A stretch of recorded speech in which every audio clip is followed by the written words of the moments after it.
3. Máme to? Bude ti to takto stať? Dobrá, super.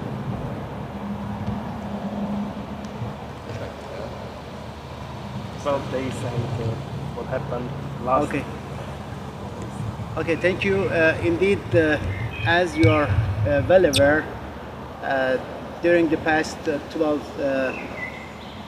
days, Iran experienced and got through imposed war of aggression by Israeli regime and also by the United States.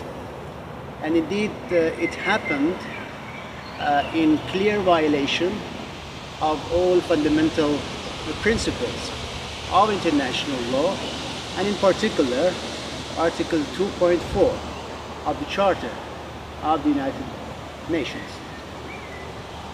It was also against the very rules of the statute of the IAEA, since our safeguarded nuclear program were attacked by the Israeli regime and also by the United States, which is in flagrant violation of international law to attack the safeguarded nuclear peaceful facilities of a party to the NPT, which is Iran, and also it's in clear violation of all the resolutions of the General Conference of the IAEA, and also, more importantly, the resolutions of the Security Council of the United Nations. You know, the security and safety of nuclear peaceful program and facilities is of highest importance, and targeting those nuclear facilities is a clear breach of international law and a very serious threat to the international peace and security, and this should be taken into account. This war of aggression actually led to the loss of a lot of civilians, to the loss of the lives of a lot of civilians, including many women and children in my country.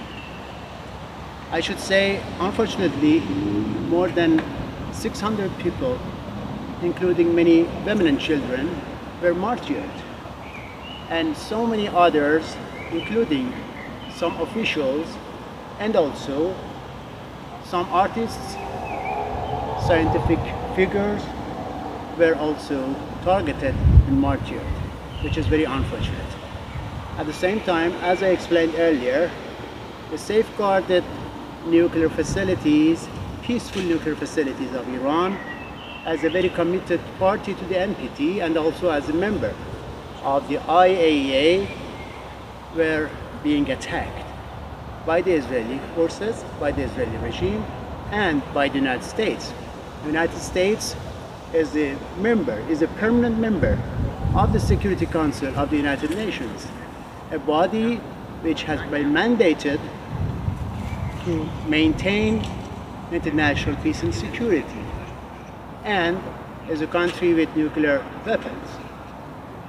At the same time, you know that Iranian nuclear peaceful facilities has been under the supervision of the IAEA for a long time, and we have been in cooperation with the IAEA, and all the program, the peaceful nuclear program of Iran, is being safeguarded and under the supervision of the IAEA.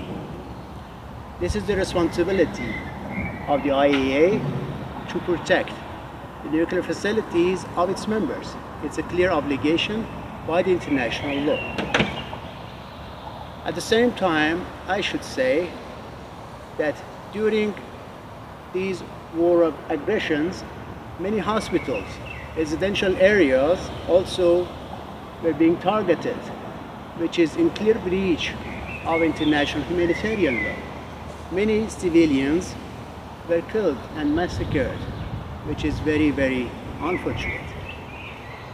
I should also say that Iran, in response, exercised its legitimate right to self-defense in accordance with Article 51 of the Charter of the United Nations, and our capable and powerful military forces responded decisively as a matter of defense to all these aggressions, and we somehow make them regret regarding their aggressions.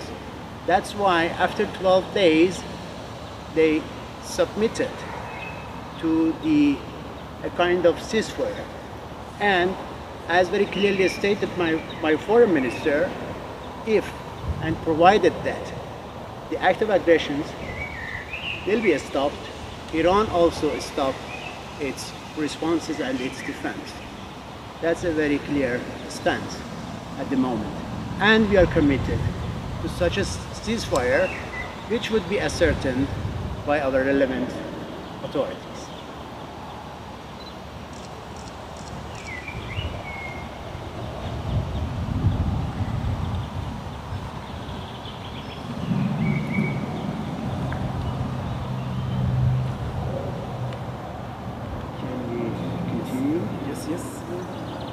Looking for the questions. How you evaluate the escalation of intensity between the United States and Iran? Indeed, I should reiterate that Iran is not seeking for escalation, not in the region, not beyond. As a matter of fact, Iran was at the negotiating table. Iran constructively was in the route of diplomacy, and even we held 5 rounds of discussions and negotiations with the United States in Muscat, capital of Oman, and also in Rome, capital of Italy. And it was supposed that last Sunday, I mean the 2 days after these active aggressions, it was supposed that Iran and the United States resume their negotiations, and all of a sudden, Israeli regime destroyed the route of diplomacy by this aggression. And we are this is very unfortunate that the United States, which was negotiating us, also betrayed diplomacy and joined the Israeli regime in targeting and attacking our safeguarded nuclear facilities, which, as I said earlier, are under the supervision of the IAEA at the watchdog of the United Nations. With regard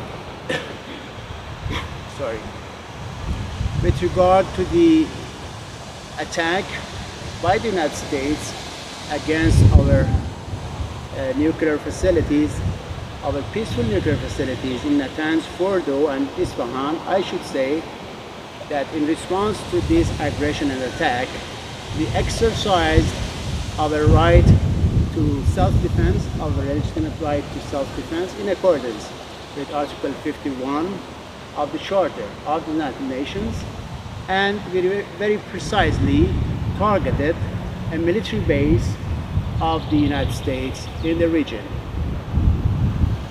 At the same time, we assured the state of Qatar, our friendly and brotherly state of Qatar, which we maintain a very excellent relationship, that we do not intend to violate their sovereignty. We just want to somehow, in exercising our right to self-defense, to target just a military base of the United States in the region. That's very clear, and we have stated very clearly as by my foreign minister. We are looking for a sort of stability and prosperity for each and every country in the region, and we are going in that direction. Now the diplomatic solutions of the situation between the United States and Iran, is that possible? Indeed, as I said, we cannot negotiate under the attack. First of all, the aggressions should be stopped, and the sort of actually normalcy could be prevailed, and then we will see what we can do for diplomacy. It's in the later stage, provided that we ascertain that the ceasefire and stopping the aggression would be certified.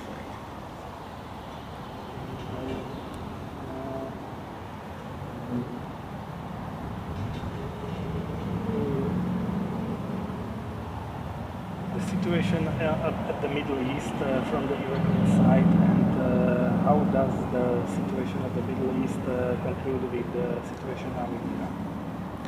Indeed, I should reiterate that we want the stability and security in our region, but the problem is that Israeli regime, an entity which is not party to none of the disarmament agreements, is not party to the NPT, and also an entity which has invaded almost all its neighbors, launched this aggression against our people and our nation. And we just are defending our people, our sovereignty, our rights, and our national interest. We have seen before the very aggressive and brutal nature of the Israeli regime in Gaza Strip, which during the past 1.5 years, more than 60 civilians have been massacred, including many women and children, and a sort of genocide has been taking place over there. More than 2 million people evacuated and displaced from their homeland. It is unimaginable that such a regime with this attitude and with this aggression could go forward without any strong condemnation by the international community. We urge all responsible members of the United Nations and all members of the United Nations to condemn unequivocally this act of aggressions by Israeli regime. This is our request to all members of the United Nations, and especially the Republic of Slovakia. Now we are talking about securing the sovereignty and safety of the Iran, and now the Iranian Republic is attacked from many sides, and from the what we can expect from the West, from the countries in the European Union and others to close the escalation or find the solution of the situation. What the world community can do now?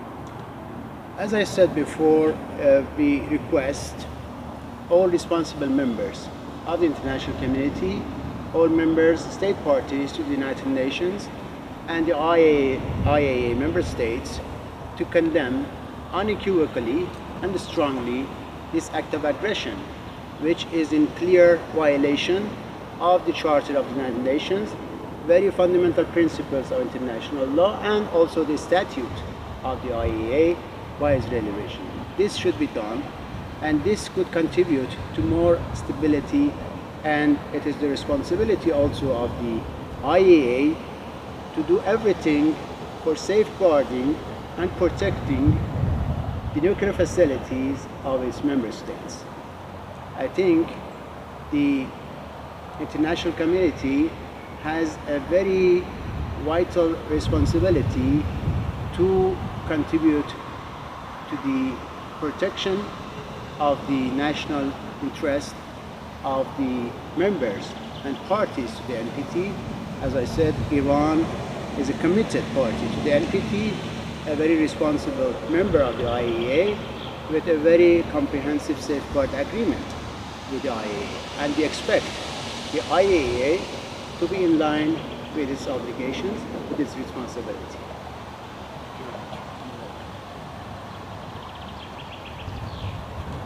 شما به جای 60,000 قربانی تو